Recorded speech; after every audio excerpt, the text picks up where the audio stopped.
வருஷத்துல ஒரு குழந்தை ஒரே ஹாஸ்பிட்டல்ல ஒரு 2 குழந்தை பிறக்குது ஒரே நாள்ல. ஒரு குழந்தை கோயம்புத்தூர்ல ஒரு பெரிய தனியார் மருத்துவமனையில் ஒரு குழந்தை பிறக்குது. ஒரு குழந்தை கோயம்புத்தூர்ல இன்னொரு பகுதியில ஒரு அரசு ஆரம்ப சுகாதார நிலையத்தில் ஒரு குழந்தை பிறக்குதுன்னு வச்சுக்கலாம்.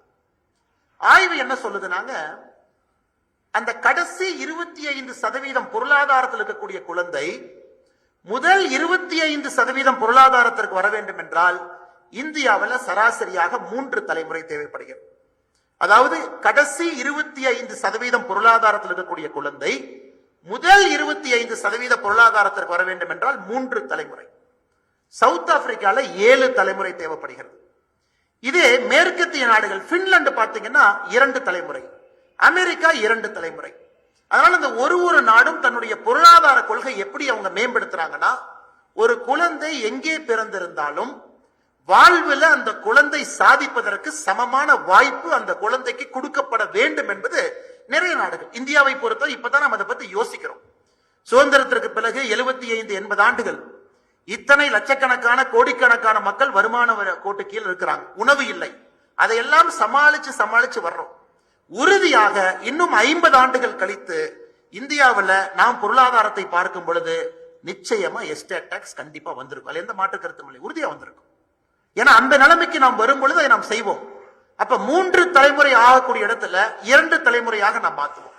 அப்புறம் பின்லாந்து, ஸ்வீடன், நார்வே மாதிரி 1 தலைமுறையாக மாறும்.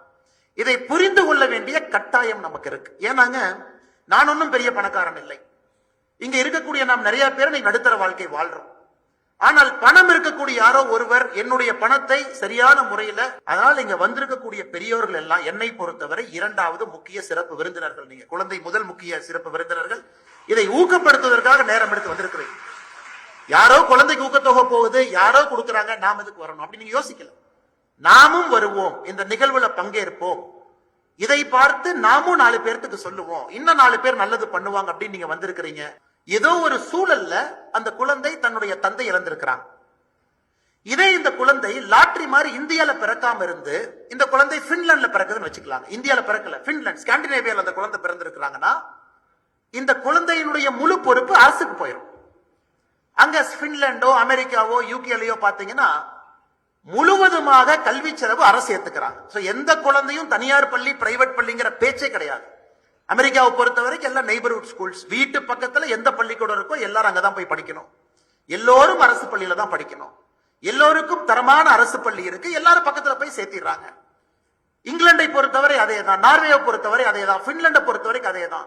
அதை தாண்டி நான் தனியார் பள்ளிக்கு போகணுமா போலாம், ஈட்டன் மாதிரி பெரிய பள்ளிக்கூடத்துக்கு போலாம்.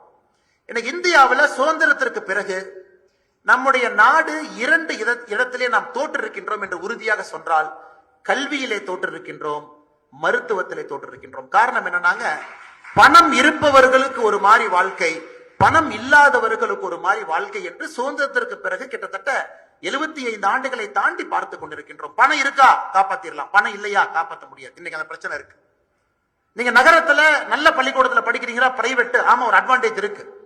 கிராமப்புறத்துல படிக்கிறீங்களா, ஒரு டிஸ்அட்வான்டேஜ் இருக்கு. அதையெல்லாம் நம்முடைய சமகாலத்துல இதை நேர்படுத்த வேண்டிய கடமை நமக்கு இருக்கு. இன்னைக்கு நிறைய பேர் இங்க இருக்கிறாங்க, ஆசிரியர் பெருமக்கள் இருக்கிறாங்க, பெரிய பெரிய நிறுவனங்கள் நடத்தக்கூடியவங்க நான் பார்க்கிறேன், அவங்க அமர்ந்திருக்கின்றார்கள், பத்திரிகை நண்பர்கள் அமர்ந்திருக்கின்றார்கள், கல்லூரியில பேராசிரியர்களாக இருக்கக்கூடியவங்க இங்க இருக்கிறாங்க, நான் மேல இருந்து பார்த்துட்டு இருக்கிறாங்க, சிறு குறு தொழில் நிறுவனங்கள் நடத்துறவங்க இங்க வந்திருக்கிறீங்க, மிடில் கிளாஸா இருக்கிறவங்க வந்திருக்கிறீங்க. இன்னைக்கு நம்முடைய நோக்கம் என்னவாக இருக்கணும், நம்முடைய தலைமுறை முடியும் பொழுது கல்வியும் மருத்துவமும் அனைவருக்கும் சமம் என்கின்ற வாதத்தை கொண்டு வரும். ஐயா, நாளை காலையில் அது முடியாது.